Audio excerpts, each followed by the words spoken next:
Evan, we both saw Christopher Nolan's The Odyssey. I had the privilege of seeing it in IMAX 70 millimeter here in Rhode Island. Lucky. And did you see it like a press screening or? I did, and I was shocked that that press screening was neither IMAX nor 70 millimeter. Like, Christopher Nolan would be so mad right now if he saw this is how we were watching this movie. Yeah, it was funny. Like I think like I saw that invite, Evan, and I think like I saw where it was going to be played, and I'm like, this is not a 70 millimeter theater. hmm So I don't know how they're going to show it in 70. I mean, I figured it would at least be in IMAX because the theater has an IMAX screen. And I was like, what else are they playing on it right now? I don't even know. Mm. Yeah, I mean, ideally, we're Boston area critics, and like ideally, it would have been playing at like the Coolidge or the Somerville, which are equipped with 70 millimeter screens at the very least. And if you're in that area, that's probably the best way to see the Odyssey. hmm But there's lots of different flavors to see these movies, Evan. It's kind of like what Warner Brothers did with Sinners and One Battle After Another last year, where like, oh, you can go see it in Dolby Atmos, or you can go see it on IMAX 70 millimeter, or you could go see it on like regular IMAX. You can go see it in 70 millimeter. You can go see it on 35 millimeter. You can just see hmm it in digital DCP.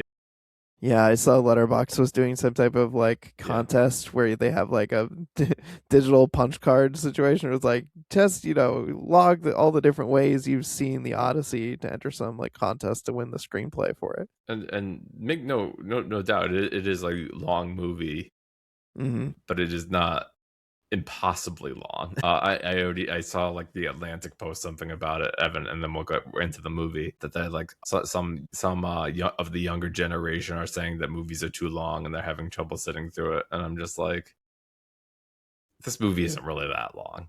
I mean, come on. Well, I think it is that long, but I think a truly good movie can be long and keep your attention. That's fair. And I think like as we'll go in, like the nature of the story of the Odyssey is that it's almost in chapters.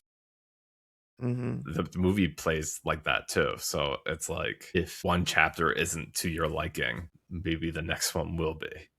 Try again. Yeah, it's just What'd you in think? it's just in the Odyssey's nature, right? How it's been collected by Homer and translated over all these years, that it's almost like different stories within a larger narrative of our hero or anti-hero, Odysseus trying to get home. Yeah. I thought it was great, Evan. I thought it was the summation of what he's been doing in the last 4 or 5 movies. Again, he, I guess he's the sole credited screenwriter for it, so he has molded the story of the Odyssey into what he needs it to be to fit his larger themes. Yeah.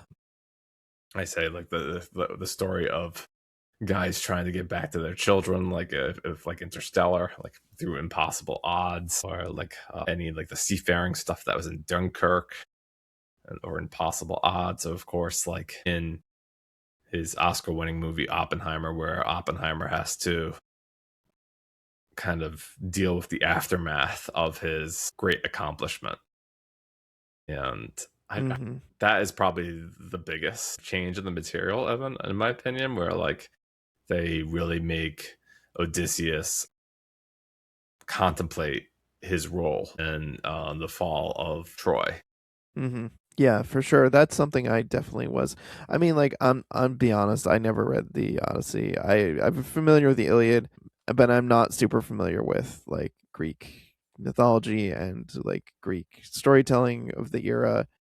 But I was pleasantly surprised that the movie does kind of take that angle of Odysseus being a kind of war weary guy who's like plagued by PTSD, by guilt for toppling Troy and what that meant in the ensuing aftermath. And I found that particularly compelling.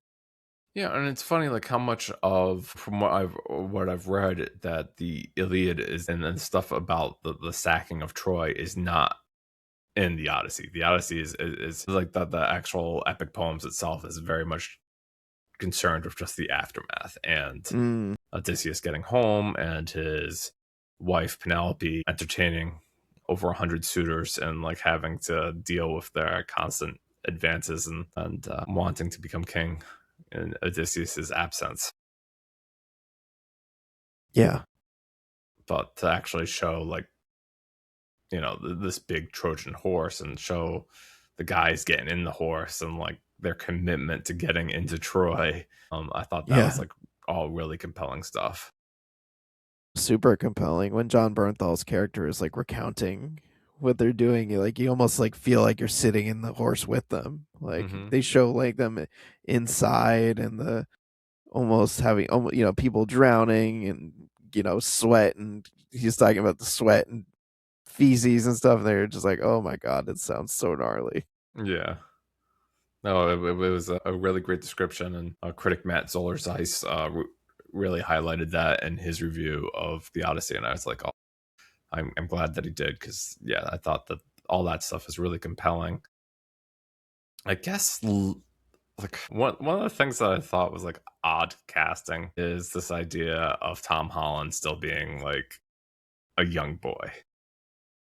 I think he said it himself in interviews afterwards. He's like, "This is probably like the last time I'll be able to play like a boy because like he's a 30-year-old man." And Yeah. he said he was trying to play Telemascus with like as like a 16-year-old. Yeah, I think he's honestly the weak link Mm, in this cast. I think his performance is not as good, but I also think he's challenged by his character being written to be kind of a dud.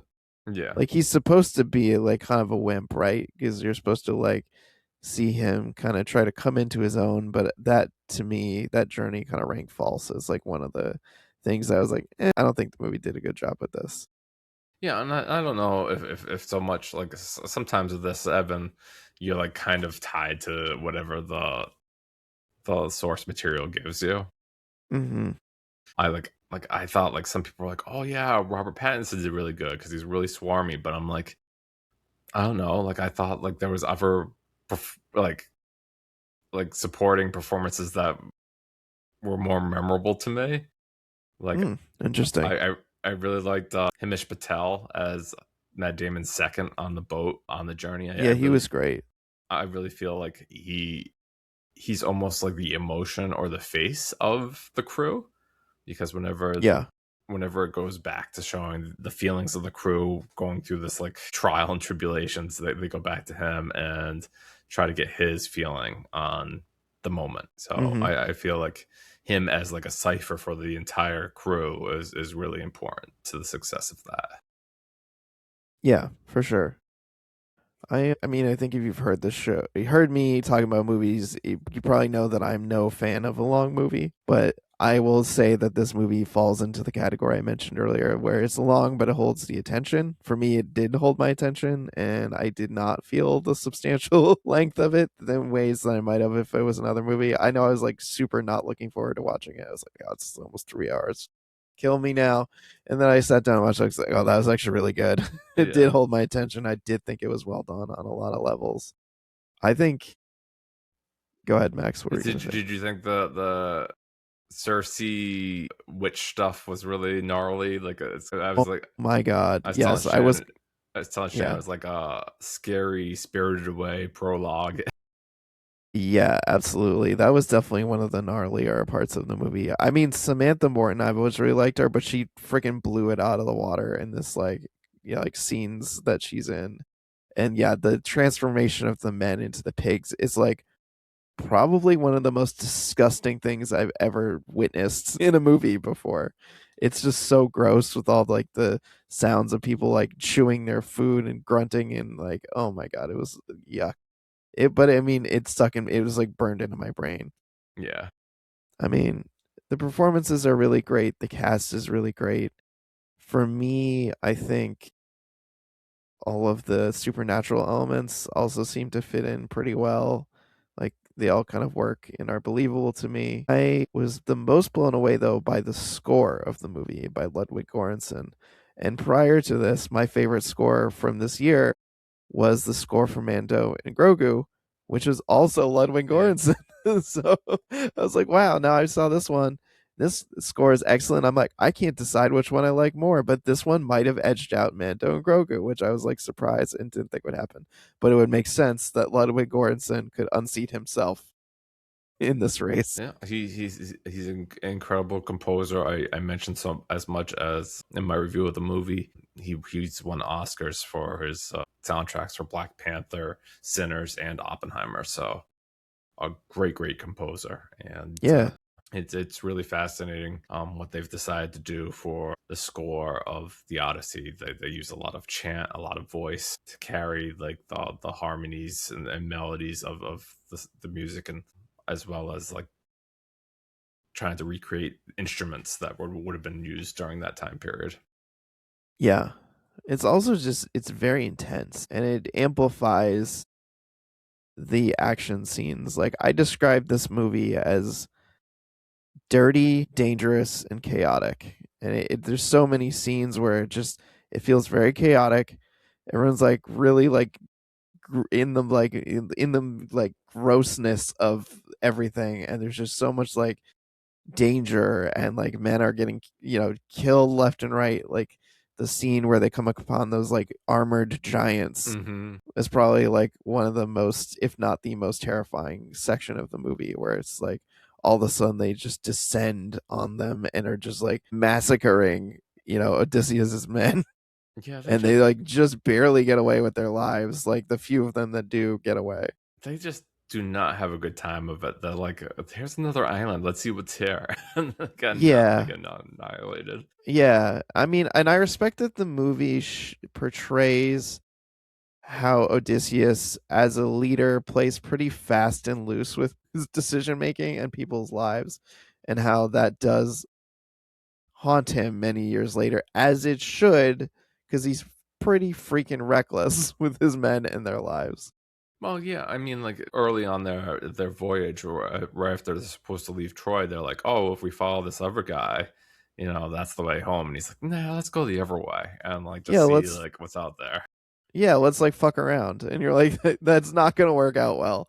That's not gonna go well for anybody. We know this.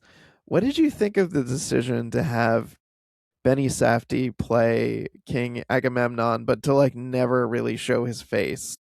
No, I I thought thought that that was was kind of interesting. no, that was excellent. It leaves you guessing who is playing that role. Eventually I was able to pick it out, and maybe film goers who are familiar with Benny Safdie would be able to figure it out even before the credits roll.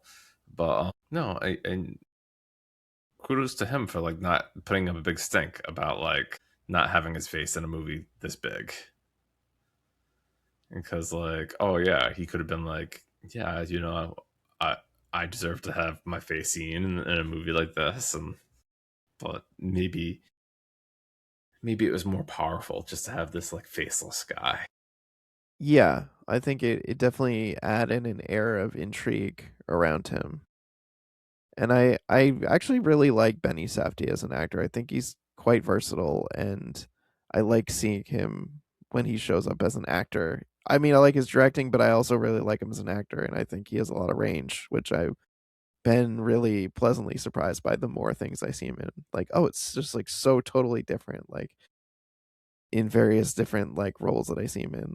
No, and we've already mentioned a lot of great performances. I mean, like I didn't even know Charlize Theron was in this movie, and then she shows up. It's like, oh, look at that, she's there. And then Yeah, John Leguizamo is really good. he's an MVP in this one for sure. And then just you turn around, there's another famous face. So everybody got a chance in this one. Yeah, it's an epic in every way. Like I said in my review, if you want to read more, from the cinematography to the music to the staging to the extras and what have you, it's amazing what everybody put together, and the money behind it, and that we're getting a movie like this in 2026. I argue like you know to do this on the cheap with AI and more CG would have been a lot easier, I imagine, but you wouldn't have nearly gotten the results. So. Yeah. Didn't they shoot it in like a really insanely short time window too? Like they shot it in just like a few months. Yeah, I don't I know. heard that somewhere. And Like like 3 months.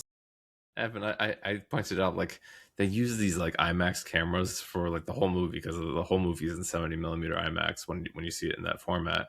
And I'm Mm-hmm. like, how did they get those lenses in that like really low light cave sequence? Mm-hmm. I was like, that's just fascinating from like a film shooting perspective. But I know I've been listening to the score in the house, and Shannon doesn't really appreciate it. She is Oh, not. that's a shame. She likes the music to go with the movie, but she's like, yeah, it's kind of heavy to just listen to like casually. Like, Yeah, yeah, I could see that. sorry. But yeah, that's our thoughts on the Odyssey. If you would like to hear Evan and I go into more in depth on that movie, because it's a hot movie at the moment. I did some writing on the newsletter, and Evan talked more about it with his co-host Dave over at the Spoiler Piece Theater podcast. Evan, this has been a great episode of It's the Pictures.